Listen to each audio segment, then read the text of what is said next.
A paz do Senhor. Os irmãos podem tomar o seu assento.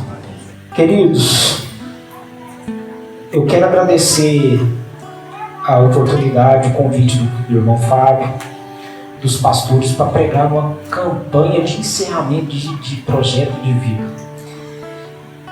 Eu acredito que não é fácil para nós que somos pobres passar por um tema tão pesado quanto o tema dessa campanha que está acontecendo. Avise aos ricos para não serem avarentos. Avisem os ricos para não serem soberbos. Ensinem os ricos a cuidar dos pobres. E eu acredito que nós aqui nunca fomos ricos.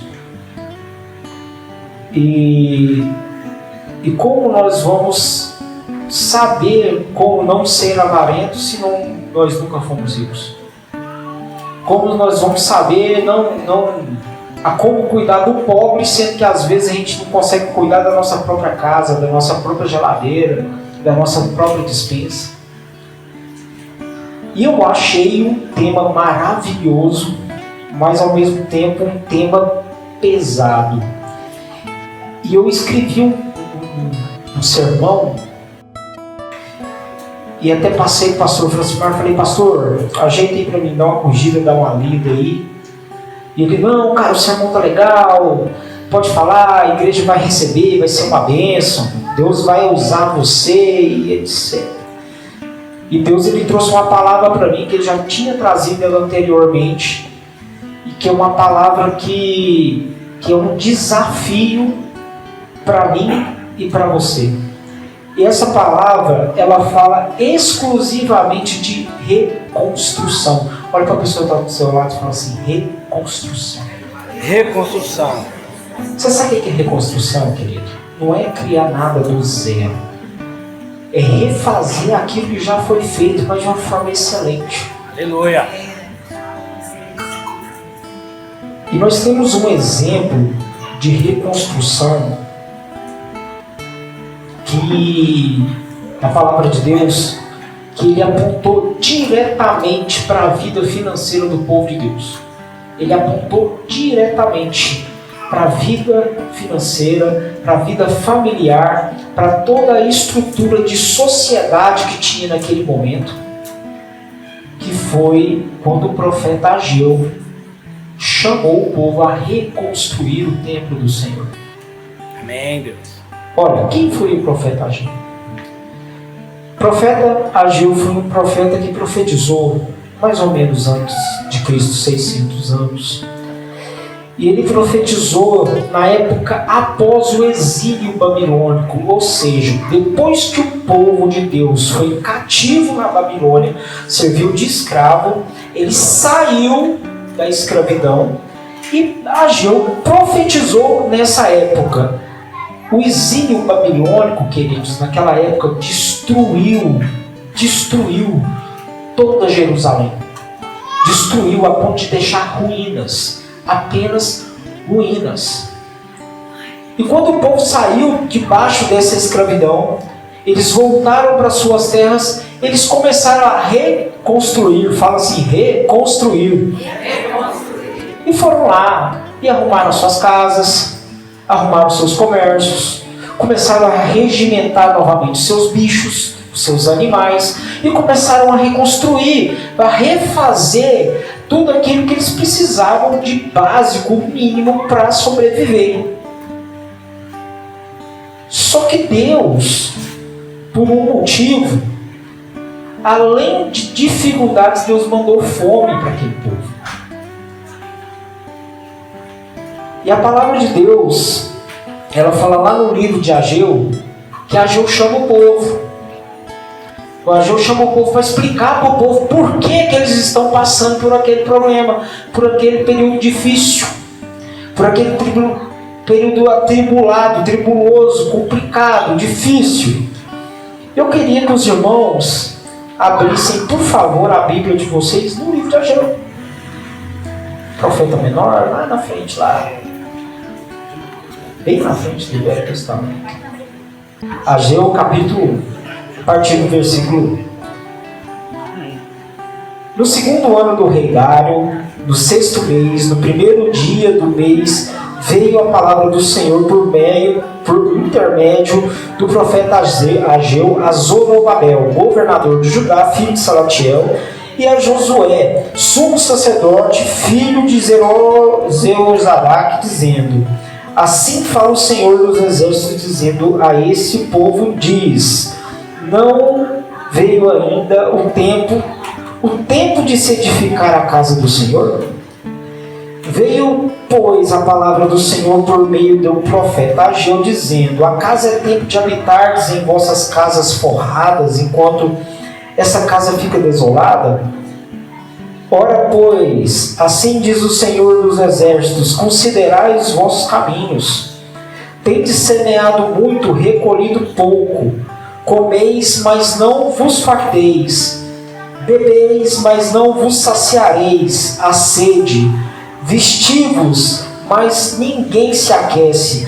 E o que recebe salário, recebe-o para colocar em um saco furado. Assim diz o Senhor dos exércitos: considerai os vossos caminhos. Subi ao monte, trazei madeira, e edificai a casa, e nela me deleitarei, e serei glorificado, diz o Senhor.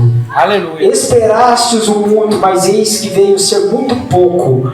E esse pouco, quando trouxestes para casa, eu, com um assopro, o dissipei todo. Por que causa, diz o Senhor dos exércitos? Por causa da minha casa que está em ruínas. Enquanto correreis, cada um de vós para a sua casa. Por isso, dos céus, acima de vós, eu retenho o orvalho, e a terra retém os seus frutos. Mandei vir a seca sobre a terra, e sobre as colinas, e sobre o trigo, e sobre o mosto, e sobre o azeite, e sobre tudo o que a terra produz, como porém os homens também, e os animais, e sobre todo o seu trabalho. Então Zorobabel, filho de Salatiel, e o sumo sacerdote de Josué, filho de Jeozadaque, juntamente com todo o resto do povo, obedeceram à voz do Senhor Deus e às palavras do profeta Ageu, como o Senhor Deus havia enviado, e temeu o povo perante o Senhor. Então Ageu, o mensageiro do Senhor, falou ao povo conforme a mensagem do Senhor, dizendo: eu sou convosco, diz o Senhor. E o Senhor suscitou o espírito do governador de Judá, Zorobabel, e o filho de Salatiel, e o espírito do sumo sacerdote Josué, filho de Jeozadaque, e o espírito de todo o resto do povo, e eles vieram e começaram a trabalhar na casa do Senhor dos exércitos, seu Deus, ao 24º dia do sexto mês. Aleluia. Primeiro Ageu explica a situação do povo. Gente, tá tudo ruim, né? Vocês não têm o que comer. O céu está retendo orvalho sobre a cabeça de vocês. A planta não está dando fruto. Os animais não estão rendendo trabalho. Os homens não estão conseguindo trabalhar. Mas por quê? Porque a minha casa está devastada. Que casa é essa? O rei Davi havia construído um templo para poder adorar a Deus. E esse templo ele foi construído depois que Davi deu uma bobeira, deu uma rata. O que Davi fez? Ele resolveu, por causa da arrogância e da prepotência dele, fazer um censo, misericórdia, na cidade de Jerusalém, para saber quão grande era o seu reino, quão grande era o seu exército, e Deus não se agradou desse censo. E naquela época, queridos, quando você pecava, você tinha que oferecer alguma coisa ao Senhor, um sacrifício ao Senhor. E Davi falou assim: não, dessa vez eu errei, peguei feio. Eu não vou simplesmente oferecer um sacrifício ao Senhor, eu vou construir um templo ao Senhor. E ele construiu esse templo, aonde ele fazia os seus sacrifícios, aonde ele colocava a sua fé e depositava a fé do povo de Deus, e Deus se alegrou disso. Só que durante o exílio babilônico, esse templo foi destruído. E o povo de Deus, sabendo que o próprio Deus havia o tirado da escravidão, em vez de lá reconhecer a proeficiência de Deus na libertação e reconstruir a casa de Deus, resolveram cada um construir a própria casa. E não reconstruir o templo do Senhor, que era o centro de tudo daquele povo. O Senhor Deus é o centro de todas as coisas. Fala para a pessoa do seu lado: o Senhor Deus, é o centro, de todas as coisas. Então reverencie o primeiro. E o povo, como eu falei, foi levando, cada um se reconstruindo, até que Deus bloqueou tudo e falou: então agora a conversa é comigo. Levantou o profeta Ageu, falou a situação para o povo, falou: sua situação é essa, vocês não têm porque vocês não me dão, então vocês entrem na minha presença, reconheçam que eu sou o Senhor, e o céu vai voltar a chover, e o céu vai voltar a chover, e a bênção vai chegar até você, e a vida vai chegar até você, os seus animais crescerão, os seus filhos serão saudáveis, tudo acontecerá de bom a você. Mas por favor, querido, entenda, o Senhor é o centro de todas as coisas. Não adianta você tentar vir aqui, escrever o seu projeto de vida, escrever cartinha, fazer tudo da maneira certa, sendo que você não prioriza o que é o correto. Você tem que priorizar o Senhor. Você tem que priorizar aquele que faz funcionar a cartinha, não a cartinha. Aleluia. E o povo atendeu a Deus. E o povo atendeu a voz do profeta Ageu. E a Bíblia fala que eles subiram ao monte, buscaram madeira, reconstruíram. Você tem reconstruído, querido. Você tem subido ao monte, tem trazido madeira. Você tem dado prioridades ao Senhor. Ou você está simplesmente confiando no poder de uma cartinha e da oração da pastora. Você sabe por que seu dinheiro entra lá dentro de um saco furado, como diz a Bíblia? Você sabe por quê, meu querido? Porque Deus retém o orvalho sobre a sua casa. Você não reconstrui nem você mesmo. Eu não reconstruo nem a mim mesmo. E depois quero mostrar que eu tenho uma vida reconstruída. Não, queridos, não é por aí. Haja o que houver, custe o que custar. Se você quer que o seu salário tenha proeficiência, se você quer que o seu salário pague as suas contas, se você quer que a sua vida entre num módulo de prosperidade, reconstrua aquilo que Deus te deu anteriormente e que você deixou que virasse ruínas.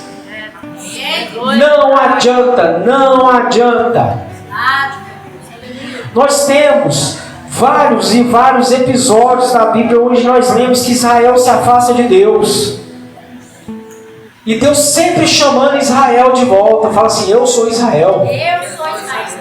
E Deus sempre chamando Israel de volta. Ouve Israel.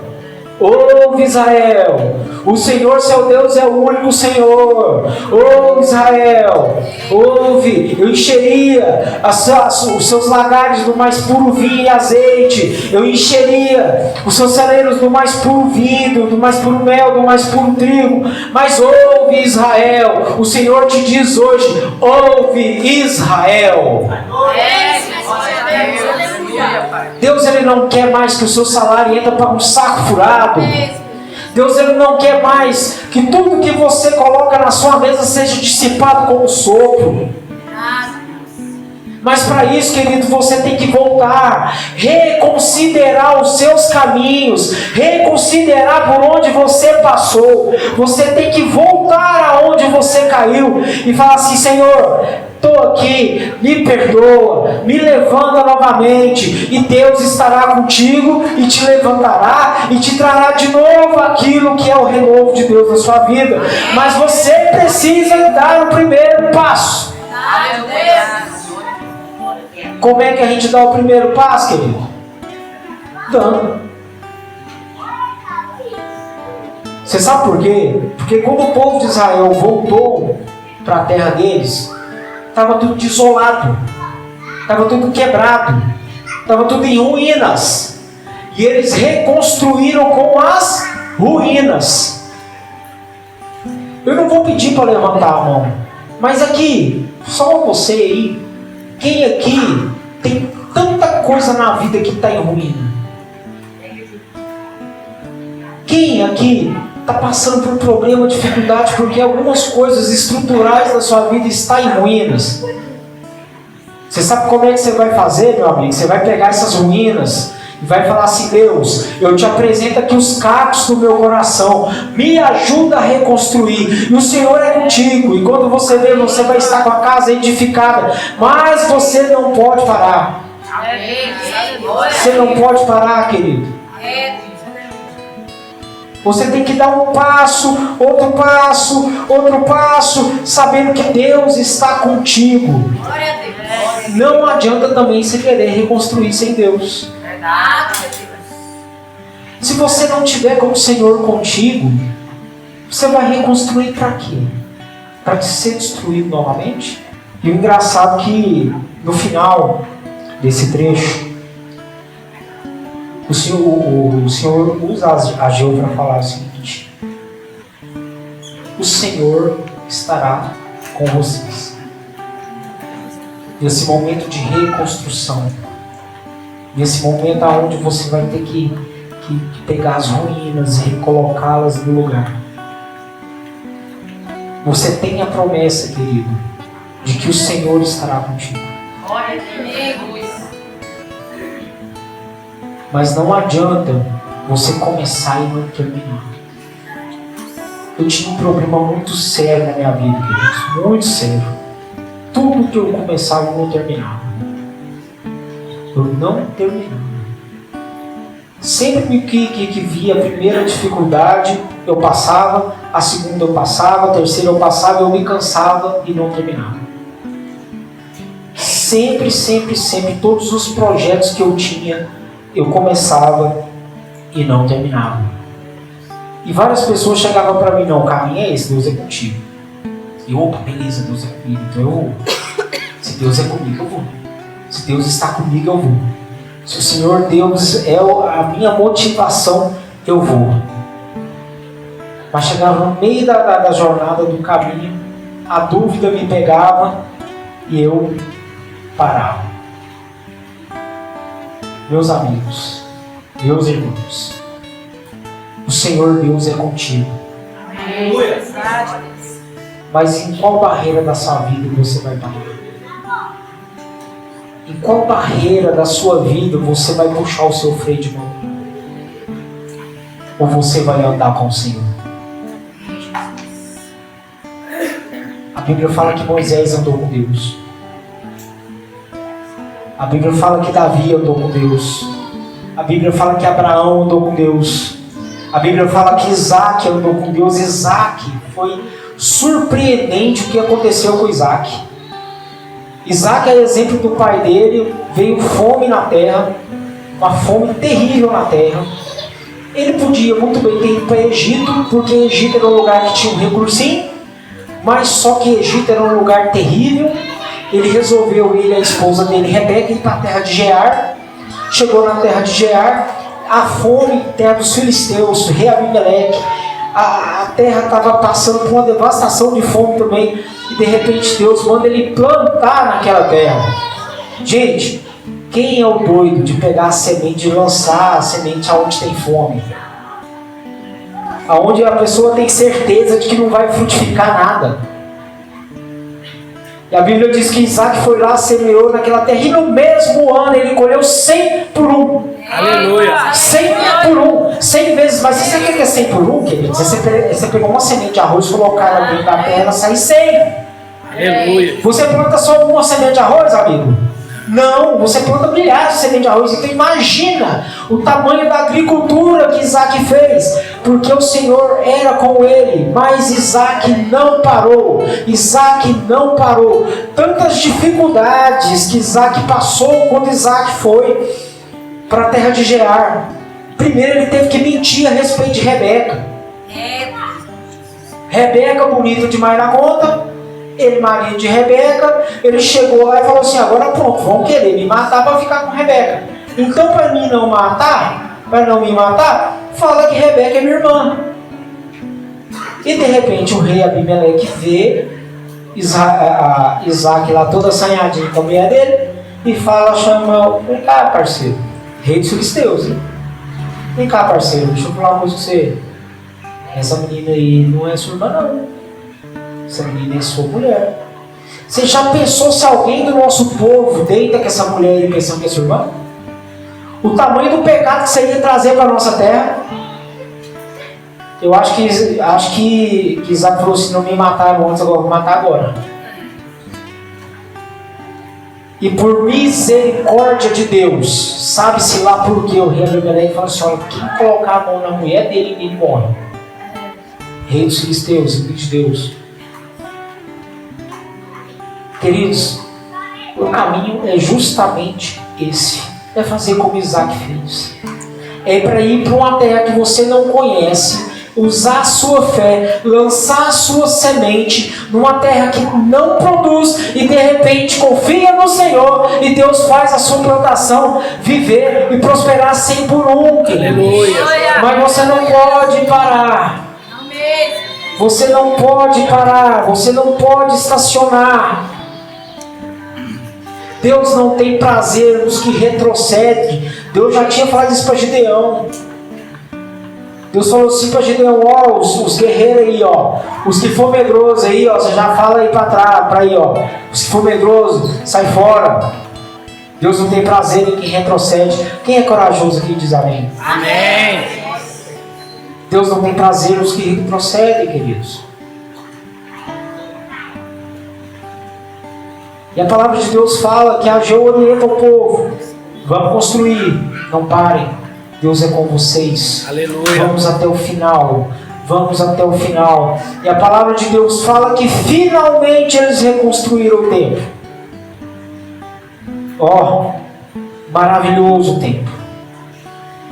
E quando eles fizeram a dedicação do templo, a palavra de Deus fala que a fumaça de Deus desceu naquele templo, e aquele templo as pessoas não puderam ficar de pé. Tamanha era a glória de Deus naquele lugar.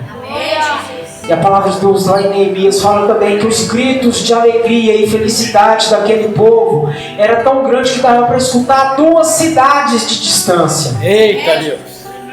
Eu quero perguntar uma coisa para você, querido. Quando você reconstrói alguma coisa, você se alegra? Ei, Pai. Ou você simplesmente reconstrói e fala: não, está reconstruído. Aleluia, Jesus. Eu quero falar uma coisa para você, queridos. Quando vocês conseguirem reconstruir qualquer coisa, jubilem, se alegrem, dê glórias ao Senhor, se alegrem, grite, exalte ao Senhor, porque foi Ele quem fez através de você. E a palavra diz que esse templo ficou maravilhoso. E a glória da segunda casa foi maior do que a primeira. Eu quero falar uma coisa para vocês, queridos. Quando vocês resolverem reconstruir, tenha certeza de uma coisa: a glória da primeira casa não será maior do que a da segunda. Quando Deus reconstruir a sua vida e você reconstruir no Senhor, a glória da segunda casa será maior do que a da primeira. Você será exemplo. Muitas pessoas seguirão você para poder aprender a reconstruir, e você será uma luz, um candeeiro no meio da escuridão. Aleluia. Por isso, querido, eu quero chamar você. Eu quero pedir a você que reconstrua. O que na sua vida está precisando ser construído? Feche seus olhos. E onde você está? Pensa no que você precisa reconstruir. Pensa no que você precisa reerguer, reedificar. Coloque um propósito, uma meta na sua vida. E fale, eu vou reconstruir. Eu vou reedificar. Não vai mais ficar desse jeito. Não vai mais ficar desse jeito. Eu quero experimentar da glória da segunda casa. Dê a mão para a pessoa que está do seu lado. Aquele povo não reconstruiu sozinho. Aquele povo não reconstruiu sozinho. Eles se juntaram e reconstruíram. E nós, como igreja, nós temos a responsabilidade de estarmos perto dos nossos irmãos para fazê-los reconstruir, para ajudá-los a reconstruir. Aprende a contar com o seu irmão. Aprenda a ajudar o seu irmão. Pai da vida, em nome de Jesus, nós te agradecemos por esse momento. Um momento onde nós aprendemos, Pai, que nós precisamos reconstruir. Que nós precisamos, Deus, para estar na sua presença, estarmos de pé, cheios do Senhor, reconstruídos. Por isso, Pai, em nome de Jesus, nós te pedimos. Reconstrua nossas vidas, Pai. Mas usa os nossos recursos, Deus, para que nós sejamos cada vez maiores e melhores na sua presença. Pai, em nome de Jesus, eu oro pelo meu irmão. Aonde é que ele precisa de ser reconstruído? Aonde é que ele precisa, Deus, de ser renovado? Renova ele agora, Pai. Renova ele com o teu Espírito, Deus, em nome de Jesus. Amém? Quantos aqui estão felizes por entender uma mensagem dura de reconstrução? Aleluia. E quantos aqui vão reconstruir? Aleluia. Deus está vendo, hein, gente? Deus está vendo vocês falando que vão reconstruir. Porque não adianta vocês virem, escreverem seus pedidos de oração e não comentar. Não adianta, vir escreve um monte de pedido de oração aqui, coloca aqui, sim, a igreja vai orar por você. Mas se você não der o primeiro passo, nada feito. Amém, queridos? Aleluia. Eu agradeço pela oportunidade. Amém.